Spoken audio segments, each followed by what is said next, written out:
Bonjour, bienvenue dans la série sur le paradoxe de l'information. Donc, continuons sur la relativité générale et voyons, pour mieux comprendre ce que nous avons vu, parlons de manière plus physique.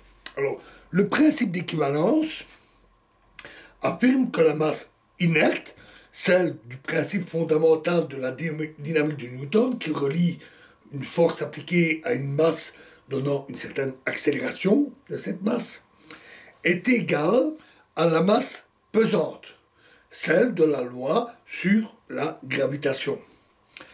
Par conséquent, tous les corps tombent à la même vitesse, plus exactement avec la même accélération. S'ils partent avec une vitesse identique au repos, par exemple, avec la même accélération, au même endroit, même altitude, etc., ils subissent la même accélération de la pesanteur. Pour peu qu'ils soient suffisamment petits pour avoir une gravité uniforme, puisque la gravité n'est pas la même à différentes altitudes et en différents lieux, elle varie légèrement, et suffisamment légers pour ne pas qu'eux-mêmes attirent la Terre, auquel cas le corps ne tombe pas comme ça, mais comme ça, avec la Terre à sa rencontre, ce qui change évidemment un peu le mouvement du corps.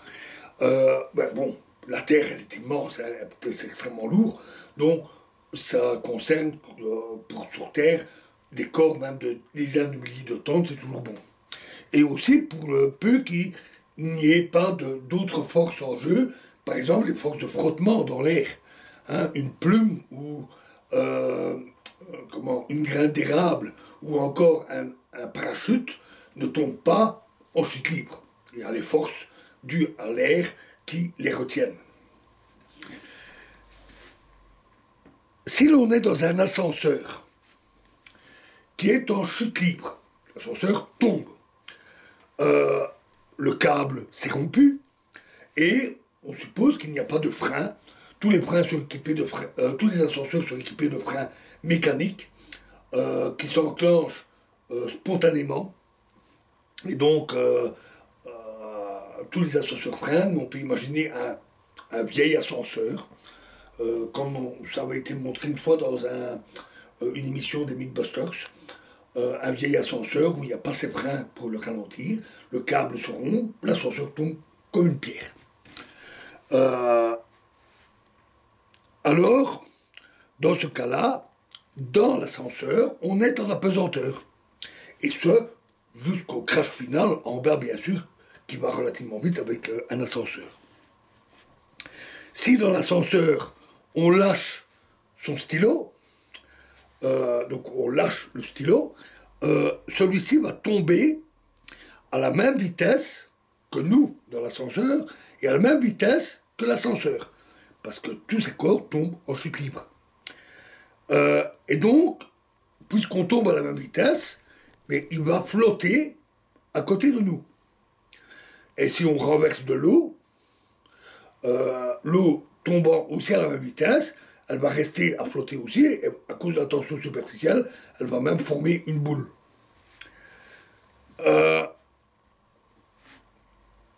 Ce type d'expérience est régulièrement mené, non pas avec des ascenseurs, mais avec des avions. Des avions qui montent à plein régime pour monter le plus vite possible. Ce sont d'ailleurs des avions spécialement renforcés pour pouvoir faire ça sans risquer de casser l'avion.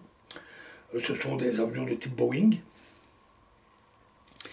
Ils coupent le réacteur. Ils coupent totalement le réacteur, donc ils se retrouvent brusquement en chute libre. On parle alors de vol parabolique, parce qu'au moment où il coupe le réacteur, l'avion continue sur sa lancée et il parcourt une parabole avant de retomber. Évidemment, il rallume ses réacteurs et freine un grand maximum avant d'atteindre le sol, forcément. Cela leur laisse quand même une certaine durée, je ne sais plus combien, de l'ordre de 1 ou 2 minutes ou 3 minutes d'apesanteur. Ce qui est suffisant pour faire de petites expériences ou pour entraîner les astronautes. Ils ont quelques minutes d'apesanteur dans l'avion pour s'entraîner aux manœuvres que doivent faire les astronautes en apesanteur une fois qu'ils sont dans l'espace. Ils sont même utilisés pour filmer des acteurs en apesanteur pour certaines scènes de film. Cela a été fait, par exemple, pour le film Apollo 13. C'est en utilisant ce type de raisonnement qu'Einstein a montré que le principe d'équivalence implique qu'il y a une totale équivalence locale, c'est-à-dire dans une petite région, l'ascenseur par exemple, où la gravité et un repère accéléré sont équivalents. Alors, un repère accéléré tombant en chute libre, à la vitesse, à l'accélération de la pesanteur. Plus précisément, si on attache un repère à un objet en chute libre, tout y est en apesanteur localement, hein, le stylo, l'eau qui flotte, et c'est comme s'il n'y avait plus de gravité, et donc la relativité restreinte s'y applique, et localement, dans cette petite zone, dans ce repère en chute libre, l'espace-temps est celui de Minkowski, celui de la relativité restreinte. Comme on l'avait dit plus haut, il existe toujours un système de coordonnées où la relativité restreinte s'applique.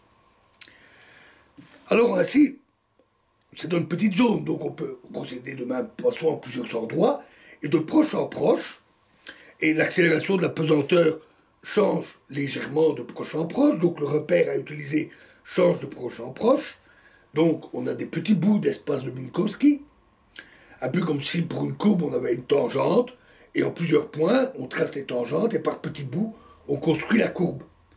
Et donc, on construit un espace-temps courbe, en général, en présence d'une gravité qui n'est ni constante, ni uniforme. On montre assez facilement que les trajectoires qui sont suivies par des objets en chute libre, c'est-à-dire sans force appliquée à l'objet, autre que la gravité, sont ce qu'on appelle les géodésiques de la variété. Puisque dans le corps en chute libre, dans l'ascenseur en chute libre, comme s'il n'y avait pas de gravité, le stylo flotte, et si je le pousse, il va continuer en ligne droite dans ce petit bout d'espace-temps. D'espace-temps qui est analogue, identique à celui de Minkowski, celui de la relativité restreinte.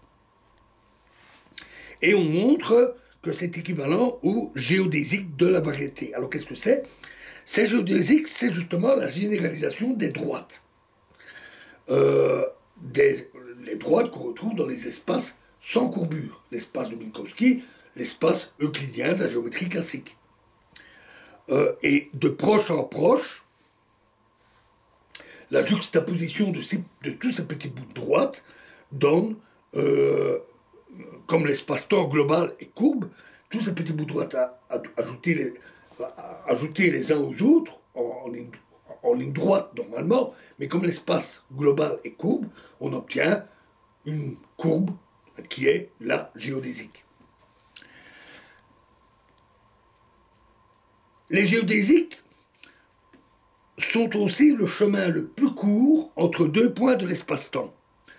Tout comme dans un espace-temps plat, en géométrie d'Euclide, la droite est le point le plus court entre deux points. On peut illustrer ça dans un cas beaucoup plus simple, qui permet de visualiser. Considérons une sphère.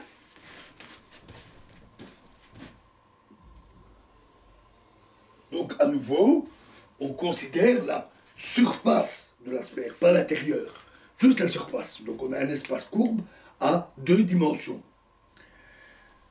On peut tracer sur cette sphère ce qu'on appelle des grands cercles. Je vais en tracer deux. Hein, et la partie cachée derrière, un autre ici. Alors, on les appelle des grands cercles parce que ce sont les plus grands cercles qu'on peut tracer sur une sphère. Les autres sont plus petits. Un cercle que je trace sur une feuille, par exemple. Mais les cercles les plus grands qu'on peut tracer sur la Terre sont appelés grands cercles. Chacun de ces grands cercles sépare la sphère en deux parties égales. Celui-ci, par exemple, sépare une demi-sphère ici, une demi-sphère là. des exemples sur la planète Terre, c'est l'équateur, qui sépare en hémisphère nord, hémisphère sud. L'équateur est un grand cercle. Ou alors les méridiens, tous les méridiens sont des grands cercles. Mais par contre, pas les parallèles, à part l'équateur qui est un parallèle. Mais tous les autres parallèles ne sont pas des grands cercles. Parce que les parallèles, ce qu'on appelle les parallèles sur une carte, les parallèles rétrécissent jusqu'à former un tout petit cercle au niveau du pôle. Donc ce ne sont pas des grands cercles en général.